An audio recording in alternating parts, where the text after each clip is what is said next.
அன்பான தாய் தமிழ் உறவுகள் அனைவருக்கும் வணக்கம். நான் வெண்மணி ரமேஷ், கீழ்வேலூர் சட்டமன்ற தொகுதி கீழ்வேலூர் 2வது மாவட்ட தலைவர். கடந்த 2 மாதங்களாக நாங்கள் அனைவரும் கடுமையான உழைப்பை கொட்டியிருக்கிறோம். இந்த 2 மாத களப்பணியில் சிறிதளவும் சுயநலம் இல்லாமல் இந்த சமூகத்தில் ஒரு சிறந்த மாற்று அரசியல் அமைந்து விடாதா என்ற அடிப்படை நோக்கத்தோடு இந்த களத்தில் உணர்வோடும் உரிமையோடும் கலந்து கொண்டு களமாடி இருக்கிறோம். உங்களுக்கே தெரியும் என்னுடைய குரல் எப்படி இருக்குன்ட்டு.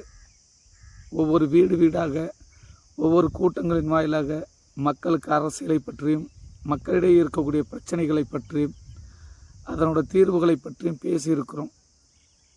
கைகால் வலிக்க, கால் கடுக்க, பல மைல் தூரங்கள் நடந்து இந்த பணியை செய்து முடித்திருக்கிறோம்.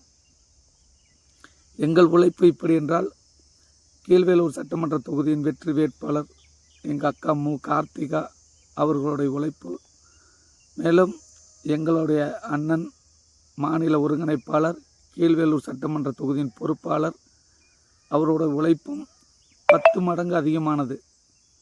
அதை தாண்டி எங்களுடைய தாய்ப்புலி எங்கள் அண்ணன் செந்தமிழன் சீமான் அவர்களுடைய உழைப்பு என்பது எங்கள் உழைப்பெல்லாம் தாண்டி 10 மடங்கு 20 மடங்கு அதிகமானது. எங்கள் உழைப்பு என்பது எல்லளவும் சிறிதளவும் சுயநலம் இல்லாமல் இந்த மக்களுக்காகவும் இந்த மண்ணிற்காகவும் நாங்கள் செய்தது, அதை நாங்கள் கடமையாக உணர்ந்து செய்தது. ஆனால் இன்றைக்கு அரசியல் என்பது கீழ்வேலூர் சட்டமன்ற தொகுதியில் திமுக 1000 ரூபாயும் அதிமுக 500 ரூபாயும் வெகுவாக பெருவாரியான மக்களுக்கு கொண்டு போய் சேர்த்திருக்கிறது. இந்த செய்தி நேற்றிலிருந்து எங்களுக்கு வந்து கொண்டே இருக்குது. ஒவ்வொரு ஊர்லேருந்தும் பிள்ளைகள் அழைச்சி சொல்கிறாங்க. சொல்லும்போதெல்லாம் என் மனசுக்குள்ளே ஏற்பட்ட உணர்வு, 2 மாத காலம் நாம் பட்ட இவ்வளோ கஷ்டங்கள், இவ்வளோ வலி வேதனைகள் கொஞ்சம் கூட எடுபடலையே.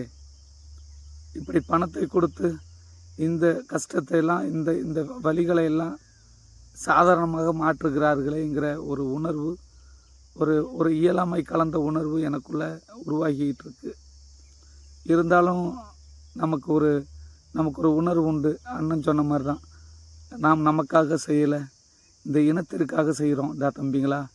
அதை நம்ம கடமைக்கு செய்யக்கூடாது, உணர்வோடு செய்யணும்னு சொல்லியிருந்தார். அதை செஞ்சு முடிச்சிட்டோம். இதுக்கு மேலே இந்த பிள்ளைகள், இந்த உணர்வோடு நிற்கக்கூடிய இந்த நாம் தமிழர் பிள்ளைகள் வேணுமா, இல்லை 1000க்கும் 500க்கும் உங்களுடைய வாக்குகளை விலை பேசுகின்ற இந்த ஆட்சியாளர்கள் வேணுமாங்கிறத மக்கள் தான் முடிவு பண்ணணும். மக்கள் எடுக்கிற எந்த முடிவாக இருந்தாலும் அதை எல்லாரும் ஏற்றுக்கிட்டு தான் ஆகணும். பணம் கொடுக்குறாங்க, வாங்காமல் இருக்க முடியாது தம்பின்னு சொன்னீங்கன்னா வாங்கிக்கோங்க, வாங்கிக்கிட்டு மாற்றி ஓட்டு போடுங்க. துரோகம் பண்ண மாட்டோன்னு சொல்லாதீங்க. உண்மையானவங்களுக்கு, நேர்மையானவங்களுக்கு துரோகம் பண்ணக்கூடாது. இந்த மாதிரி உங்கள் வாக்குகளை காசு கொடுத்து வாங்கணும்னு நினைக்கிற எச்சைகளுக்கு நீங்கள் துரோகம் செய்யலாம், தவறே கிடையாது. நாங்கள் வாக்கு கேட்டு வரும்போது எங்களுக்கு வாக்கு செலுத்துகிறோன்னு எங்களுக்கு வாக்கு கொடுத்தீங்க இல்லையா, அந்த வாக்குகளை காப்பாற்ற முயற்சி பண்ணுங்கள். நாங்கள் உங்கள் வாக்குகளை காசு கொடுத்து வாங்கணும்னு விரும்பலை. உங்கள்கிட்ட உண்மையை பேசி நேர்மையான முறையில் உங்களுடைய வாக்குகளை கேட்டு வந்தோம். எங்களுக்கு நீங்கள் கொடுத்த வாக்குறுதியை நீங்கள் நிறைவேற்றணும். நாம் தமிழர் கட்சிக்கு வாக்கு செலுத்துங்க. ஏற்கலப்பை தாங்கி நிற்கும் விவசாய சின்னத்துக்கு வாக்கு செலுத்துங்க. நன்றி, வணக்கம். நாம் தமிழர்.